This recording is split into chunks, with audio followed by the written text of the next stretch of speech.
सोलापूर तालुक्यातील शेंदूरवाडा येथील आदिवासी वस्तीमध्ये 24 फेब्रुवारी 2026 रोजी भगवान एकलव्य यांच्या भव्य मूर्तीची प्रतिष्ठापना उत्साहात पार पडली। कार्यक्रमाला प्रमुख पाहुणे म्हणून श्री लक्ष्मण निकम गुरुजी, मुख्याध्यापक, जिल्हा परिषद प्राथमिक शाळा शेंदूरवाडा इथे उपस्थित होते, तर अध्यक्षस्थानी श्री तोतला उपस्थित होते। उपक्रमाचे आयोजन नितीन माळी यांनी केले। कार्यक्रमाची सुरुवात प्रतिमेचे पूजन आणि आरतीने झाले, ज्यात गुरुजींनी एकलव्यांचा त्याग, निष्ठा आणि गुरुभक्तीवर प्रेरक भाषण दिलं। आदिवासी मुलींनी पारंपरिक वेशभूषेत सुंदर गीत सादर करून उपस्थितांची मन जिंकली।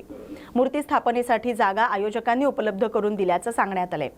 या उपक्रमामुळे आदिवासी समाजात नवचैतन्य निर्माण झालं असून युवकांना एकलव्याच्या आदर्शातून प्रेरणा घेण्याचा संदेश देण्यात आलाय। नमस्कार, स्वागत आहे तुमचं न्यूज मराठी 24/7 मध्ये।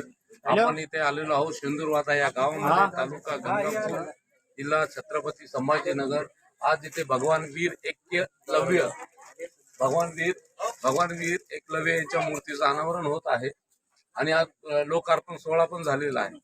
आज आपले शेंदूरवाडा जिल्हा परिषद शाळेचे मुख्याध्यापक माननीय निकम साहेब खूप वर्षापासून या ठिकाणी सर्व गावकऱ्यांची, आदिवासी समाजाची इच्छा होती की या ठिकाणी भगवान एकलव्य यांची भव्य दिव्य पुतळाचं अनावरण व्हावं आणि तो आज सुवर्णक्षण या ठिकाणी झालेला आहे।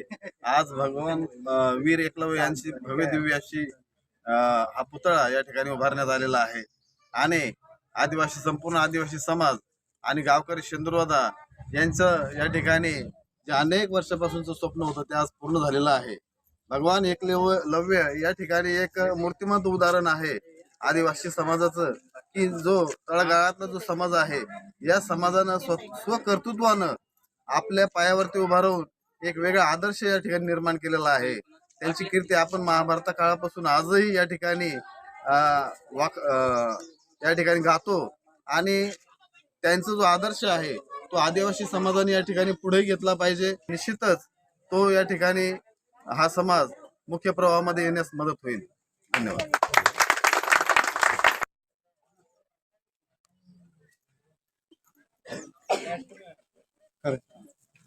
मी संतोष तोतला, युग निर्माण योजना अखिल विश्व गायत्री परिवारचा जिल्हा प्रचारक आहे।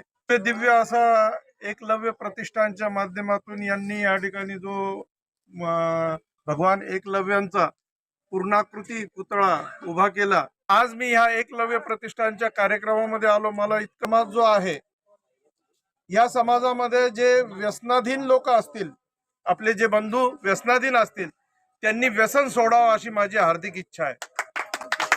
त्याचबरोबर मला या ठिकाणी बोलण्याची संधी दिली त्याबद्दल आम्ही सर्व जणांचे आभार मानतो व मी माझी जागा घेतो।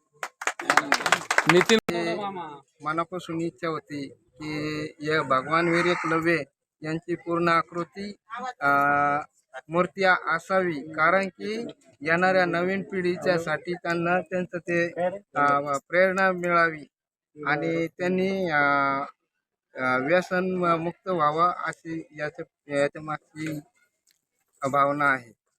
धन्यवाद। जय आदिवासी, जय भीम, जय छत्रपती शिवाजी महाराज। काय नाव आपलं? नितीन कुंजाराम माळे।